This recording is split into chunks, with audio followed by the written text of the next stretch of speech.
Iya, Ibu. Halo. Iya. Oke, silakan Bapak. Maaf tadi ini kayak keluar sepertinya, lalu nggak bisa masuk nih, Oh, full iya. luar biasa. Oh, gitu. Kapasitasnya Iya, Pak. 500, Silakan Bapak. nggak bisa bergabung. Oke, terima kasih Ibu Helmi. Iya, Pak. Oke, sebentar. Oke, Bismillahirrahmanirrahim. Assalamualaikum warahmatullahi wabarakatuh. Selamat sore, Bapak Ibu yang kami Waalaikumsalam hormati. warahmatullahi wabarakatuh. Pertama-tama kita ucapkan puji dan syukur kepada kehadirat Allah Subhanahu wa taala. Alhamdulillah hari ini kita diberi nikmat kesempatan, kesehatan, dan semoga kita terhindar dari wabah pandemi Covid yang sangat mengkhawatirkan kita beberapa hari ini, yang sangat selalu meningkat gitu. Jadi mengkhawatirkan kita gitu. Salawat dan salam kita sampaikan kepada junjungan kita Nabi besar Muhammad SAW. Allahumma sholli ala sayyidina Muhammad wa ala ali sayyidina Muhammad. Yang saya hormati Ibu Dr. Eni Kuswati MPD selaku Ketua Fogipsi Indonesia beserta jajaran. Terima kasih Ibu sudah diundang di sini. Juga kita ucapkan terima kasih banyak kepada Fogipsi Sumbar, Bapak Ari, Bapak Agus Rial SPD, Bapak Ramdanus SPD MPDE, dan tak lupa ini kepada senior kami nih Bapak Dr. Andus Raymond MPD dari Dinas Pendidikan Sumbar. Alhamdulillah luar biasa Pak Raymond membantu perkembangan pendidikan di Sumatera Barat, dan mungkin yang paling saya banggakan ya Bapak Ibu seluruh peserta webinar yang ini saya rasa sangat luar biasa gitu dari seluruh pelosok Nusantara seperti yang disampaikan Pak Ari tadi. Terima kasih dan salam kenal Bapak Ibu semuanya. Pada kesempatan ini saya coba sharing saja apa yang sudah kita lakukan terkait dengan bagaimana pembelajaran secara online, dan saya rasa Bapak Ibu sudah melakukan itu. Jadi kita hanya mengulang-ulang saja seperti apa yang akan kita lakukan dan bagaimana yang seharusnya kita lakukan. Saya boleh share screen, Ibu? Ya, silakan. Boleh, Pak, silakan. Sudah kelihatan, Ibu, screen-nya? Sudah, Pak. Sudah ya, oke. Oh, ternyata saya dijadikan host ya, co-host ya. Oke, siap. Oke, terima kasih Bapak Ibu. Jadi saya diberi materi oleh Pak Ari tentang pemanfaatan teknologi dalam pembelajaran. Saya rasa seperti yang disampaikan Pak Ari tadi, Bapak Ibu, kita bicara teknologi itu berkembang seperti deret ukur gitu. Sementara kemampuan kita mengadopsinya sangat-sangat lama, sangat-sangat terlambat itu. Beberapa waktu yang lalu kita di grup WA itu di-share tentang bagaimana proses pendidikan dengan teknologi di Harvard University, di mana seorang dosen menghadap ke beberapa layar yang sangat banyak, dan banyak di antara kita para dosen juga seperti itu, Bapak Ibu ingin punya ruangan seperti itu gitu. Nah, setelah saya cek ternyata itu ada teknologi di tahun 2015. Jadi sesuatu yang kita anggap baru saat ini ternyata orang sudah melakukan 4-5 tahun belakang gitu. Jadi bukan berarti terlihat memang bahwa kita sangat-sangat lambat dalam mengadopsi perkembangan teknologi ini. Dan ini yang beban berat bagi kita bersama, dan Fogipsi saya rasa sudah mulai bagaimana mengadopsi itu kepada para guru-guru gitu. Nah, ini saya sangat luar biasa. Jadi pemanfaatan teknologi dalam pembelajaran, saya rasa ini adalah satu topik yang memang kita ulang-ulang lagi agar kita jangan sampai masuk ke orang-orang yang disebut dengan gaptek, Bapak Ibu ya. Oke, mungkin untuk sekedar pengenalan, nama saya Yoy Fizar, juga tim sistem pembelajaran daring SPADA, nama kita di Politeknik Negeri Padang. Mungkin saya share ini. Oke, ini Bapak Ibu, CV saya bisa di-download di website saya, Bapak Ibu, di www.epi.web.id, atau bisa juga berkirim email ke saya. Ini email saya, epi.lintau@gmail.com atau yfizar@pnp.ac.id. Ini juga ada nomor WA saya. Oke, pertama-tama mungkin kita sama-sama mengucapkan Hari Pahlawan.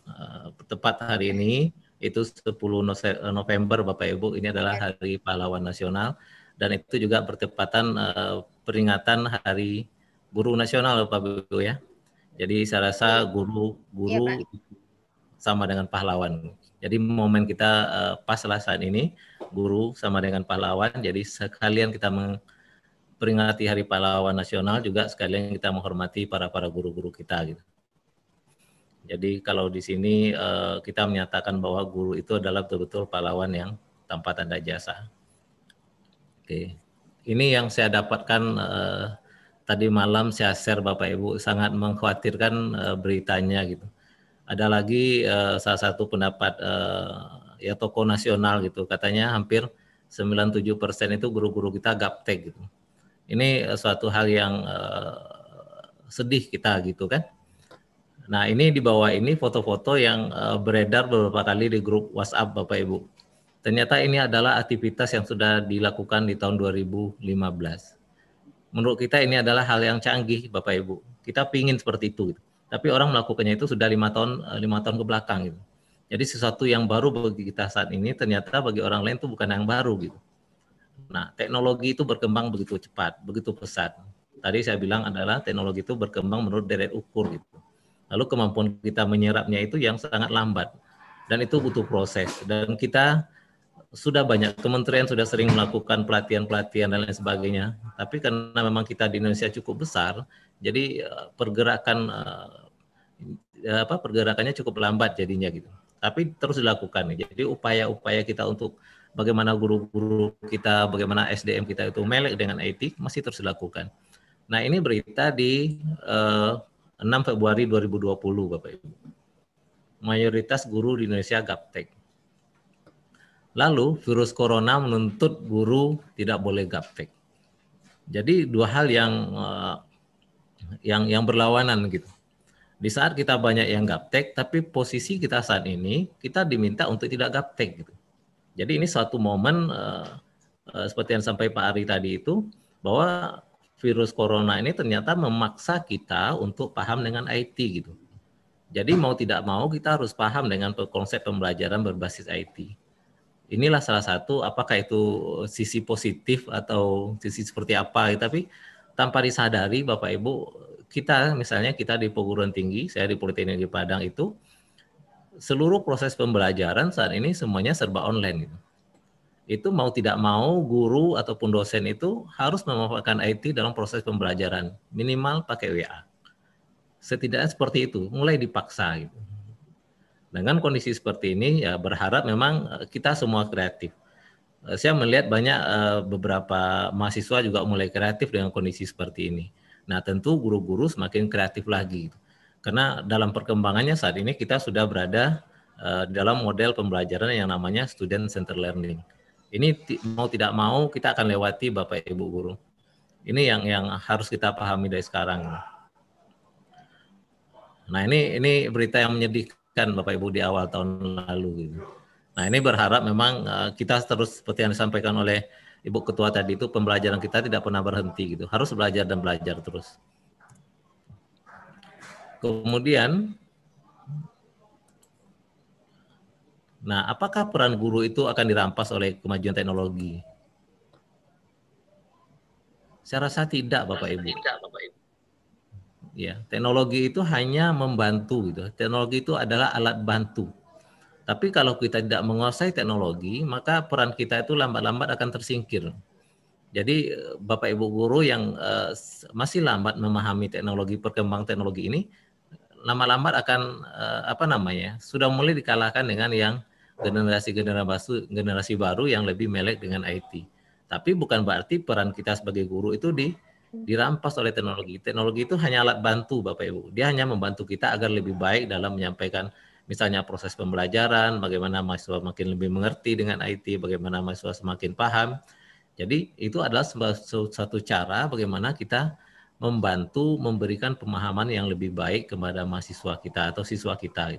Jadi teknologi itu hanya alat bantu gitu. Jangan kita balik gitu Bapak Ibu. Jadi jangan nanti para guru mencari alasan bahwa dengan teknologi banyak kegiatan dia yang berkurang misalnya. Nah, ini yang mungkin yang perlu kita mulai pikirkan kembali Bapak Ibu. Belajar teknologi itu tujuannya adalah bagaimana kita dalam proses mengajar membantu para mahasiswa memahami materi kita dengan lebih cepat, lebih mudah gitu. Nah, mungkin itu penekanannya. Jadi bagaimana kita dengan teknologi itu mampu memberikan materi pembelajaran yang mudah dimengerti. Jadi niatnya kita untuk belajar seperti itu, Bapak Ibu. Jadi dia hanya tool. Jadi teknologi itu hanya tool. Jadi bukan akan merampas peran-peran kita. Gitu.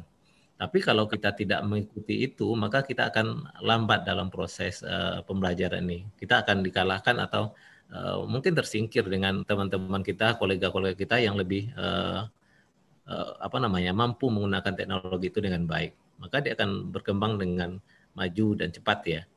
Sekali lagi, teknologi itu tidak akan pernah mundur Bapak Ibu, dia akan maju terus. Sekali kita mengeluh tidak akan menggunakan teknologi, maka kita akan semakin tertinggal gitu. Dia akan tidak akan pernah teknologi itu mengikuti kita, dia akan berkembang terus. Gitu. Maka tidak ada alasan bagi kita untuk tidak belajar dan belajar.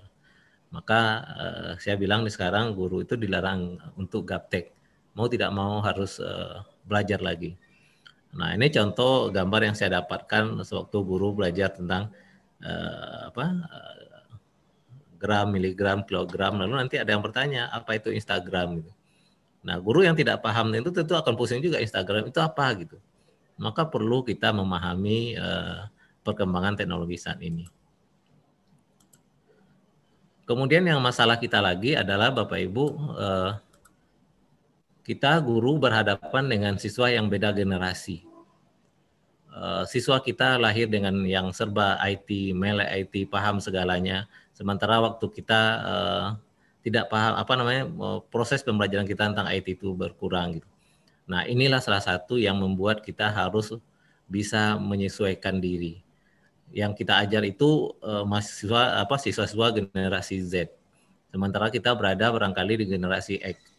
Jadi bukan siswa yang mengikuti generasi kita, tapi bagaimana kita menyesuaikan diri dengan generasi siswa Z ini, gitu, agar kita bisa masuk dan paham dengan pola pikir dan lain sebagainya. Jadi memang berat kita.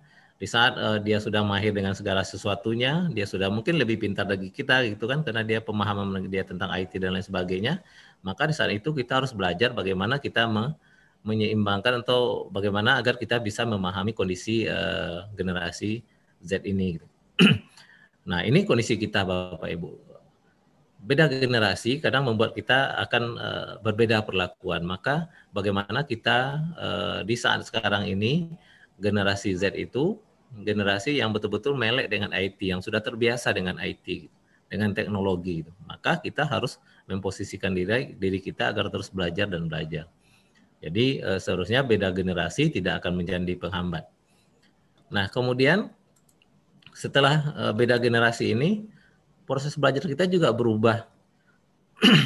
Yang tadinya semuanya serba di guru, di teacher, semuanya siswa itu hanya mendapatkan sumber ilmu hanya satu dari gurunya saja gitu. Nah, gurunya ini mengajar berdasarkan ilmu pengetahuan dan pengalamannya. Itu kondisi-kondisi yang kita sebut di masa lalu, Bapak Ibu. Semuanya berpusat ke guru, teacher center learning. Kalau sekarang tidak mungkin lagi kita akan menerapkan itu gitu. Semuanya sudah serba online, apalagi sekarang di pandemi Covid ini semua serba online, pelajaran semua serba online gitu. Maka dia akan bergerak ke student center learning gitu. Student center learning. Jadi berpusat di studentnya, di mahasiswanya gitu, di siswanya gitu. Siswa sudah punya semuanya, knowledge punya, pengalaman sudah punya, koneksi, sumber resource untuk ke pembelajaran dia punya akses langsung, tidak harus ke guru gitu. Nah, di saat kondisi seperti ini, guru harus mulai meningkatkan kualitasnya gitu. Jadi akan banyak pertanyaan-pertanyaan siswanya yang mungkin nanti kita nggak bisa jawab gitu. Maka guru harus selalu meningkatkan kualitas, harus belajar, tidak pernah istilah berhenti belajar dengan kondisi saat ini gitu. Maka dengan IT itulah kita untuk terus belajar. Memanfaatkan media yang ada dengan segala keterbatasan pun kita masih bisa belajar. Apalagi sekarang kementerian kita itu memberikan kuota kan kepada siswa-siswa dan kepada guru-guru gitu. Sekitar 40 giga atau 50 giga gitu kan. Itu kan luar biasa untuk membantu proses pembelajaran online. Jadi dari beda generasi juga sekarang metode pembelajaran juga harus berubah Bapak Ibu ke metode student center learning. Di saat berubah ke student center learning, maka guru-guru harus meningkatkan kualitasnya, harus meningkatkan pemahamannya terutama tentang IT. Gitu. Ini yang perlu kita pahami bersama. Kondisi kita ada sekarang di Student Center Learning, Bapak Ibu. Jadi semua informasi itu tidak dari guru semua, sudah mulai dari banyak sumber yang ada di mana saja di dunia maya. Lalu proses pembelajaran kalau sudah online, kita akhir-akhir ini sering mengenal dua istilah, ada daring sama luring. Nah ini Bapak Ibu tentu sudah paham bahwa daring itu dalam jaringan identik dengan online. Jadi kuliahnya, proses belajarnya dilakukan semua serba online.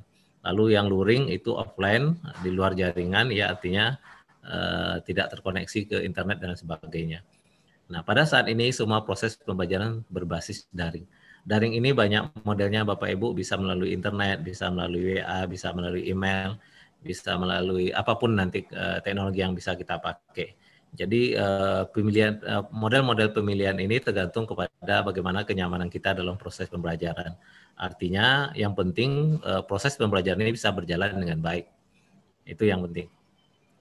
Kemudian pembelajaran jarak jauh sama sama. Lalu teknologi itu seharusnya menjadi sahabat. Ini yang tadi yang saya sampaikan di awal Bapak Ibu. Kita jangan sampai tidak mau belajar dengan teknologi. Butuh kita teknologi itu alat bantu gitu. Dari hasil penelitian dari sebuah lembaga sensus Bapak Ibu, ternyata siswa Indonesia itu menduduki peringkat tertinggi gitu. Secara global pelaku pengguna IT komputer di sekolah gitu. Nah, bayangan Bapak Ibu, ternyata dari hasil penelitian menyatakan bahwa siswa kita itu menduduki peringkat tertinggi secara global sebagai pengguna IT gitu. Nah, kita harus imbangi itu gitu. Nah, walaupun kita nanti tidak akan semahir mereka dalam menggunakan IT, namun peran guru yang di sebelah kanan ini nggak bisa digantikan dengan IT tadi itu, Bapak Ibu. Guru itu mendidik, ini yang nggak bisa diganti oleh teknologi kita. Gitu. Guru itu mengajar dalam artian tampil nampak langsung wajahnya itu akan berbeda dengan pembelajaran secara offline gitu. Itu guru membimbing, guru mengarahkan. Jadi nilai-nilai guru yang ada di sebelah kanan yang saya ini tidak bisa digantikan. Jadi itulah makanya teknologi itu tidak akan merampas hak-hak guru, tapi teknologi itu harus menjadi tool membantu para guru untuk meningkatkan kualitas dalam proses belajar dan mengajar di sekolah. Jadi jangan Bapak Ibu cemas kita teknologi itu merampas, tapi ini kesempatan kita untuk hijrah, bersemangat untuk belajar lagi. Nah, kemudian dengan teknologi ini ada beberapa keunggulan dan itu juga ada beberapa kelemahan gitu. Beberapa keunggulan ini barangkali saya rasa Bapak Ibu guru mungkin sudah sering pakai Google Meet dan lain sebagainya gitu kan, atau pakai media Zoom seperti saat ini gitu. Nah, itu kan salah satu media untuk kita bisa bertatap muka dengan siswa kita. Jadi harapannya tentu kalau kita sudah berbasis IT, tentu materi kuliah kita itu mudah dipahami, lebih mudah dipelajari gitu, dan lebih banyak lagi resource-nya gitu. Kemudian materi kita harus menarik, jadi agar mahasiswa tertarik gitu. Jadi kalau materi kita tidak menarik, versi online lama-lama juga akan membosankan Bapak Ibu. Apalagi bagi kita guru-guru juga mengajar sekian jam per minggu, lalu semua serba online, kadang-kadang itu juga melelahkan gitu. Justru lebih melelahkan dibanding dengan offline gitu. Nah, tapi ini tantangan kita di saat-saat pandemi COVID ini. Lalu keunggulan berikutnya enaknya kita bisa mengajar di mana saja dan kapan saja. Jadi ini salah satu kelebihannya kalau kita online Bapak Ibu. Kita boleh berada di mana saja dan boleh kapan saja kita melaksanakan kuliah. Dan mahasiswa juga seperti itu, dia boleh di mana saja dan kapan saja. Asal dia terkoneksi dengan internet. Jadi kelebihan dari media online itu seperti itu, kuliah online itu. Lalu juga mempermudah stimulasi dan memungkinkan kolaborasi antar guru. Sangat mungkin, sangat banyak potensi-potensi keunggulan yang bisa kita manfaatkan dengan proses pembelajaran secara online. Namun kelemahannya adalah bisa jadi terjadi pelanggaran haki. Pelanggaran haki itu bisa saja kita melanggar atau konten video kita yang dibajak orang, nah itu bisa saja timbal balik gitu. Atau kita membuat konten mengambil sumber-sumber lalu tidak kita sebutkan sumbernya gitu. Nah itu juga rentan kita, jadi kita hati-hati juga.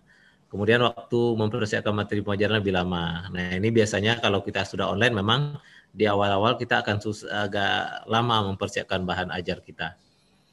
Lalu nanti sudah mulai terdistraksi Bapak Ibu, siswa kita sudah mulai terbagi-bagi, terpecah-pecah apanya ya, pikirannya gitu. Karena dengan online itu semuanya masuk. Di WA masuk, di chatting masuk, di media sosial masuk. Jadi proses kuliahnya, proses belajarnya jadi terdistraksi gitu. Jadi bercabang-cabang gitu. Karena semua dimudahkan dengan media ini. Jadi harus pandai bagaimana mengelola waktu nanti. Kemudian sering juga nanti penyalahgunaan teknologi ini banyak sisi lainnya, mungkin kita nggak bahas. Lalu tantangan berikutnya adalah ini yang saya sebut tadi terdistraksi Bapak Ibu. Belajar daring itu mengakibatkan kita dan siswa itu multitasking. Semua kita kerjakan di saat bersamaan kadang-kadang. Ini yang kadang-kadang begitu kita kuliah online dengan siswa lalu banyak memberi tugas. Di mata pelajaran ini ada tugas, mata pelajaran itu ada tugas.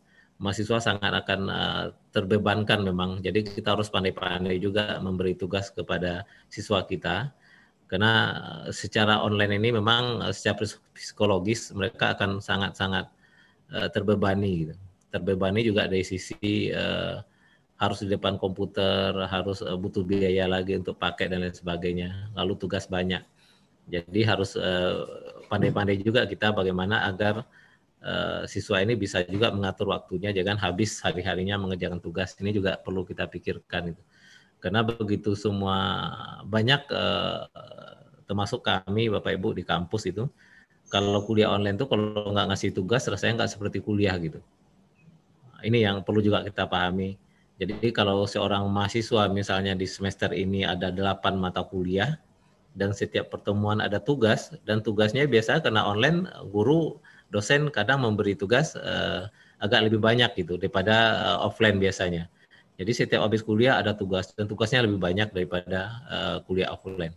Nah ini juga harus kita pikirkan di sisi siswa kita gitu agar jangan dia nanti banyak kejadian kasus-kasus terkait dengan mahasiswa atau siswa kelelahan dalam proses perkuliahan secara online ini karena banyak tugas yang diberikan gitu. Nah ini juga jadi perhatian kita juga para guru bagaimana nanti proses kuliah kita itu lebih mengarah kepada proses perkuliahan berjalan tapi hasilnya juga maksimal gitu. Lalu kemudian apa saja teknologi dalam pembelajaran ini? Saya mulai yang di bagian kanan atas ini Bapak Ibu, di dalam proses pembelajaran kita secara online ini, di beberapa perguruan tinggi masih ada menerapkan metode blended learning. Blended learning itu artinya gabungan antara tatap muka dengan online. Jadi tidak semuanya full online. Atau kalau sekarang face to face itu memang tidak ada lagi, maka Bapak Ibu rata-rata kita semua semester ini, tahun ini semuanya adalah full online. Full online.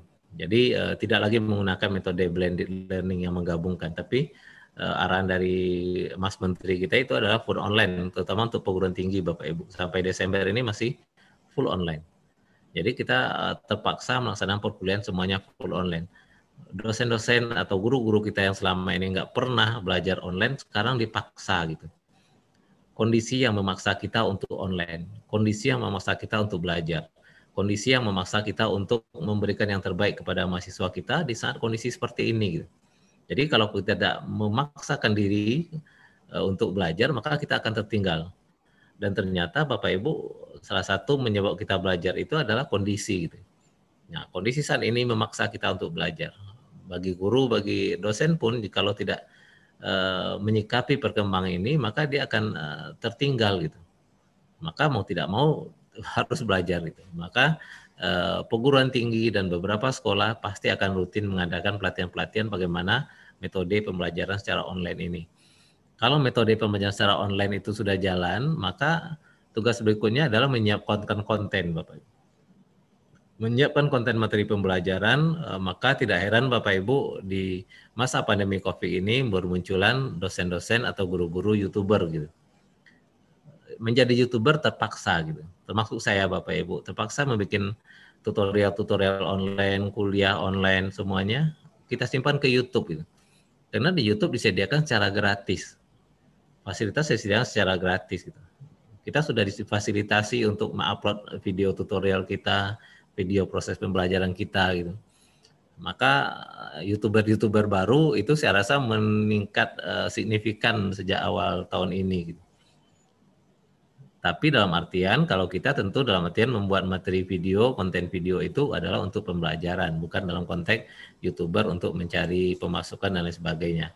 Kalau itu mungkin kan ya itu efek sampingan saja, tapi tugas kita adalah bagaimana menyediakan materi ajar yang bisa diakses oleh siswa kita. Jadi media pembelajaran seperti YouTube kita anggap itu sebagai media pembelajaran saat ini gitu. Media untuk kita sharing, media untuk kita juga belajar dengan materi-materi dari staf dosen yang lain.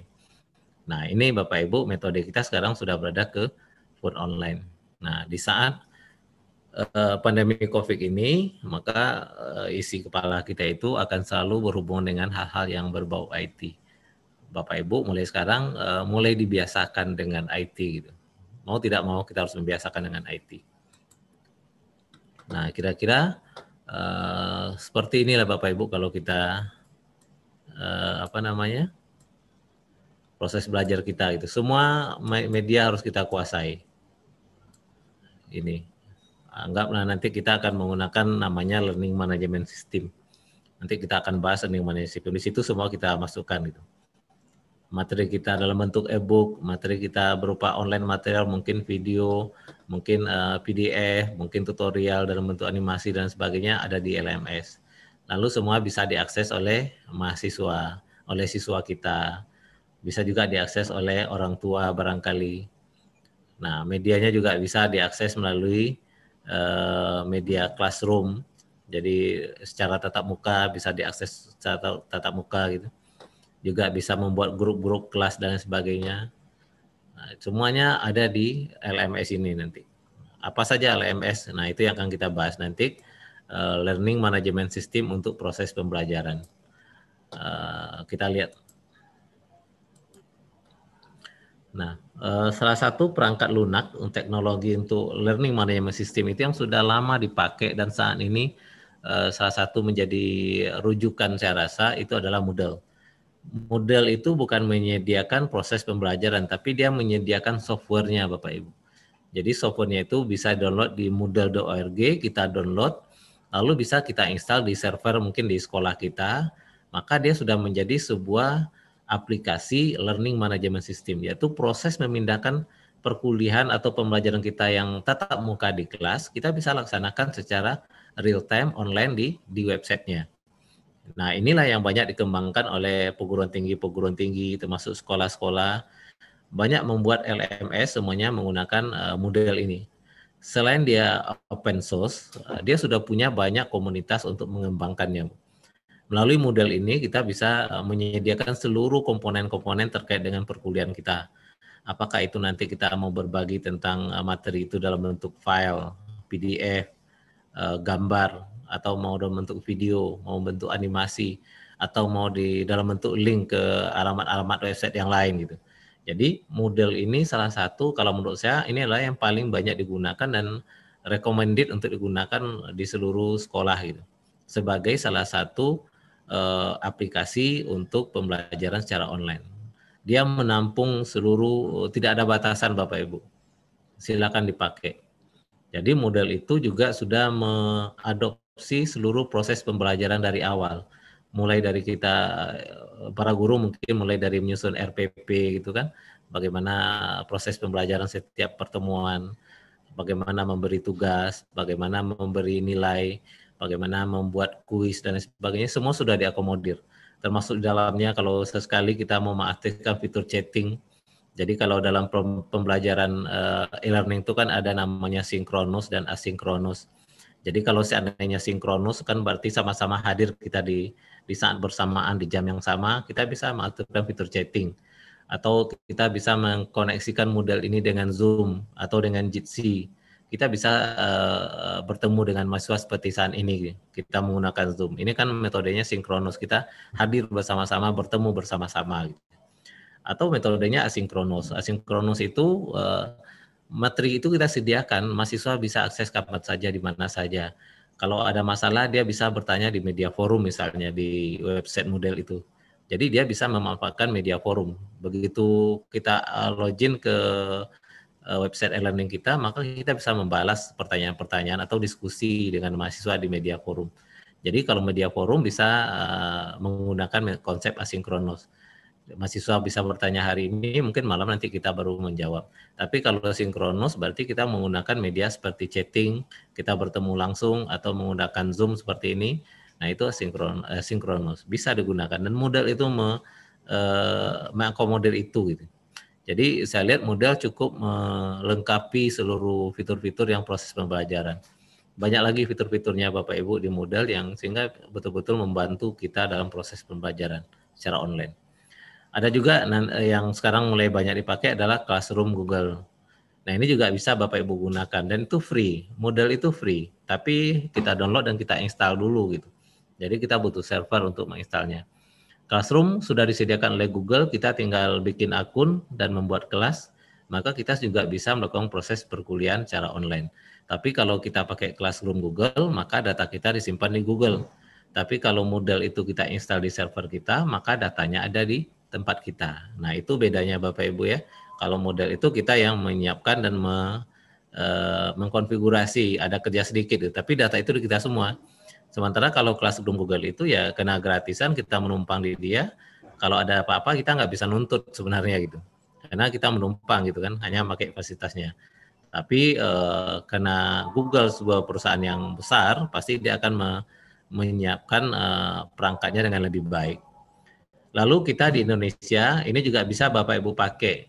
Kalau di sekolahnya yang belum ada LMS, selain Google Classroom, ada LMS dari siamolek.org.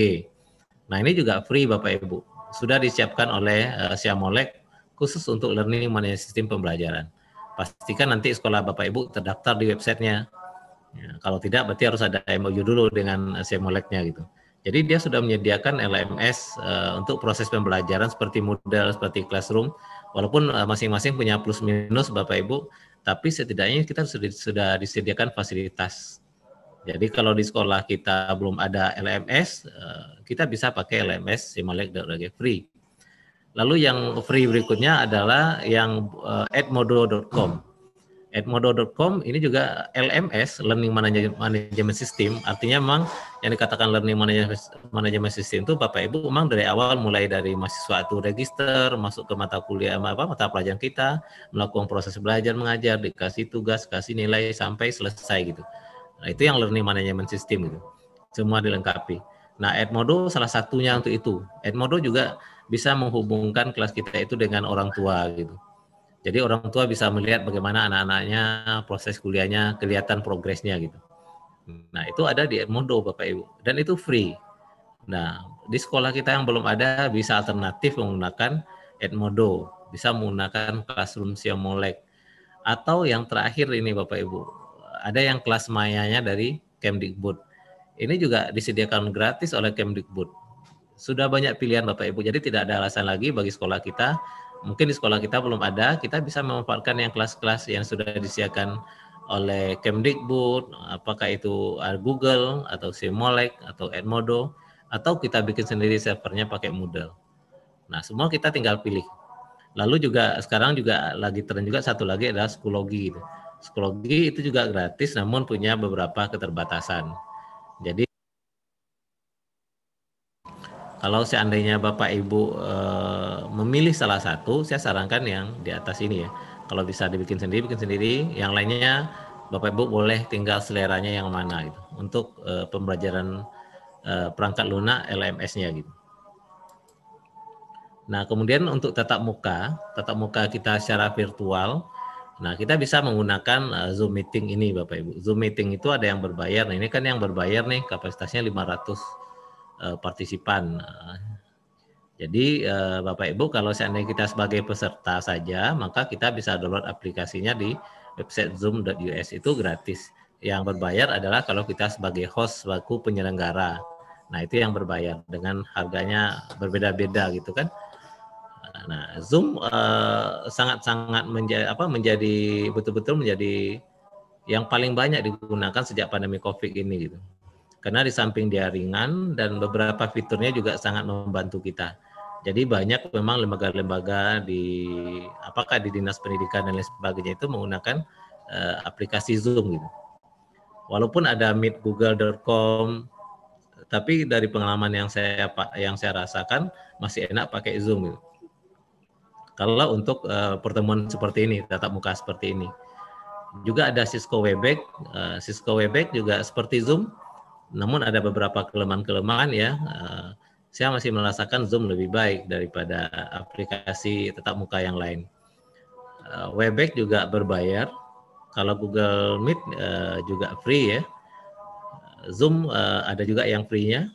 Misalnya Bapak Ibu meeting untuk 1-2 orang gitu kan, itu free. Untuk pendidikan juga ada free-nya gitu. Apalagi di masa pandemi gitu. Lalu yang open source juga untuk aplikasi tatap muka itu ada namanya Jitsi. Nanti Bapak Ibu bisa masuk ke jitsi.org. Bapak Ibu bisa bikin rapat seperti ini juga gitu. Kuliah online seperti ini juga. Tidak ada batasan. Namun karena Jitsi itu berbasis browser, kadang-kadang agak lag ya, istilahnya agak ada patah-patahnya gitu sewaktu online. Nah, ini juga dipengaruhi oleh koneksi kita. Lalu kemudian pakai Skype. Skype juga sudah lama banyak pakai Bapak Ibu, ini juga bisa kita untuk tatap muka secara virtual. Lalu ada Big Blue Button.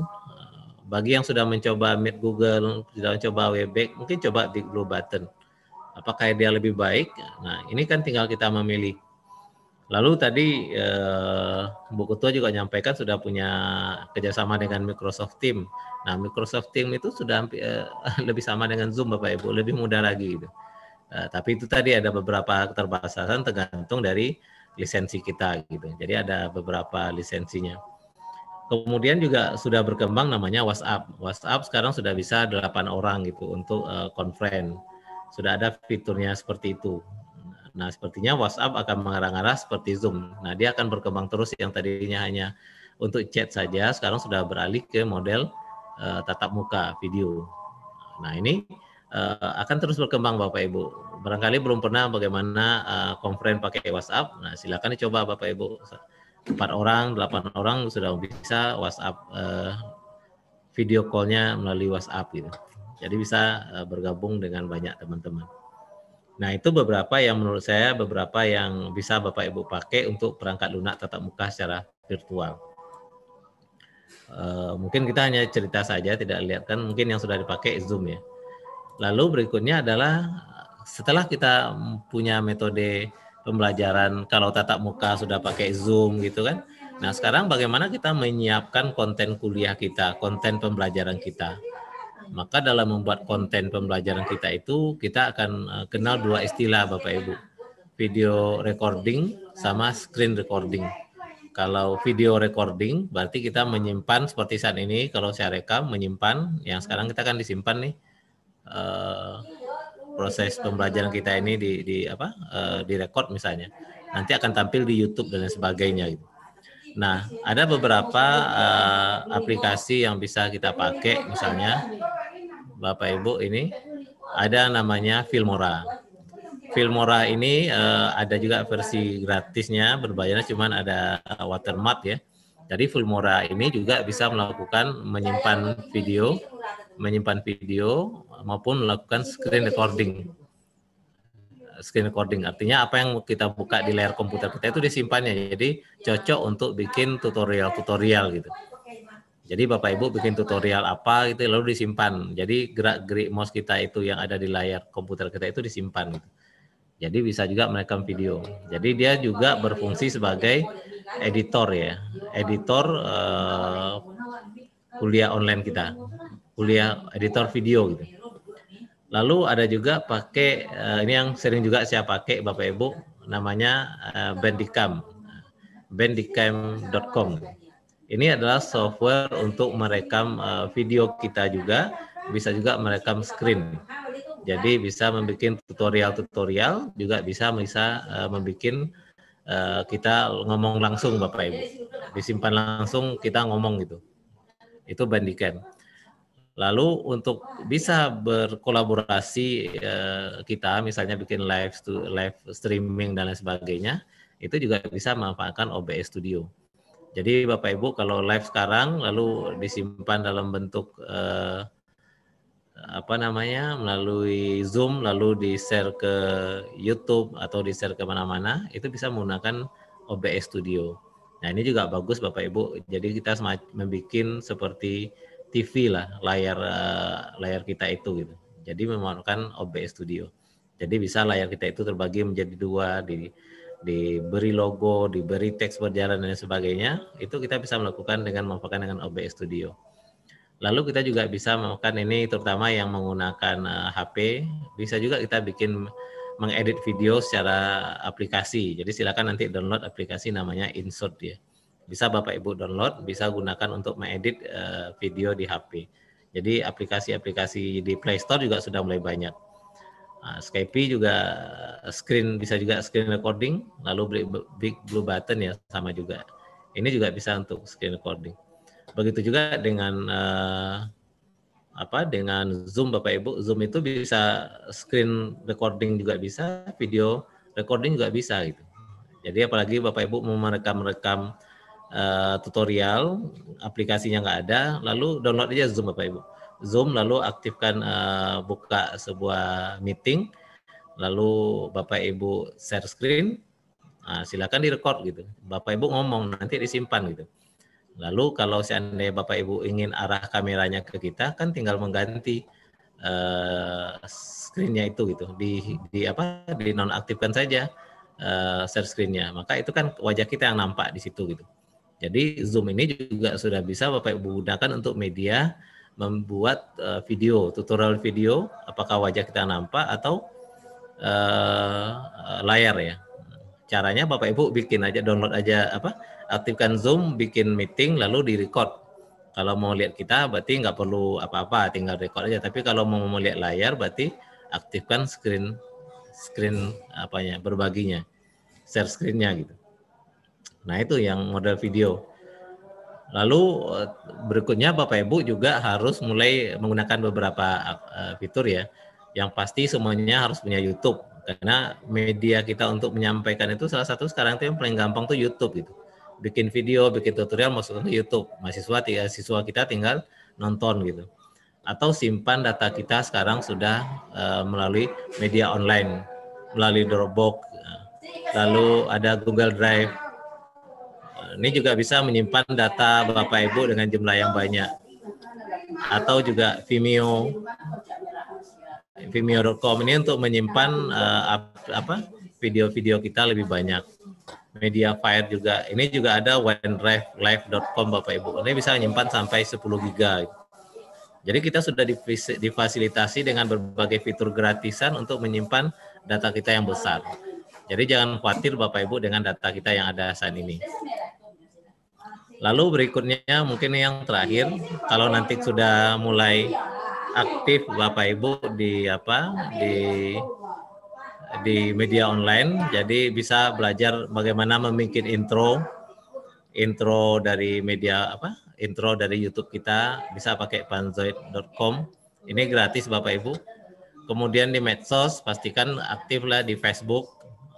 Belajar bagaimana menggunakan Facebook. Facebook juga punya banyak fitur-fiturnya yang ada juga Bapak Ibu gunakan untuk pembelajaran dan untuk yang lain. YouTube, oke. Instagram, pastikan punya akun Instagram, Twitter, Telegram. Ini media-media yang saat ini harus mutlak kita miliki Bapak Ibu.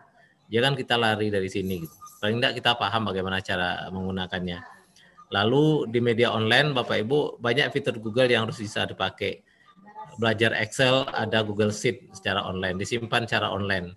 Google Doc untuk Microsoft Word, Google Slide untuk PowerPoint, Google Form yang banyak dipakai Bapak Ibu saat ini untuk isi absen dan lain sebagainya secara online. Trello, nah ini juga bisa Bapak Ibu gunakan untuk proses bimbingan atau grup-grup kecil dengan mengerjakan proyek yang sama atau tugas-tugas sama dengan mahasiswa atau siswa kita, maka bisa menggunakan aplikasi namanya Trello. Jadi kita bisa bekerja online bersama-sama gitu. Google Hangout sekarang sudah mulai berganti, ada Google Duo namanya Bapak Ibu. lalu juga ada Slack. Nah, ini adalah aplikasi-aplikasi yang bisa Bapak Ibu gunakan dari sekarang. Dan paling tidak pahamlah cara menggunakannya gitu. Oke, saya rasa itu Bapak Ibu untuk materi saya. Jadi kalau Bapak Ibu masuk, saya juga sudah punya channel YouTube. Channel YouTube saya di sini Bapak Ibu, youtube.com/yefizar. Nanti kalau ada pertanyaan dan sebagainya, kita lanjut di diskusi ya. Saya rasa itu Bu Elmi, saya tutup dulu. Assalamualaikum warahmatullahi wabarakatuh.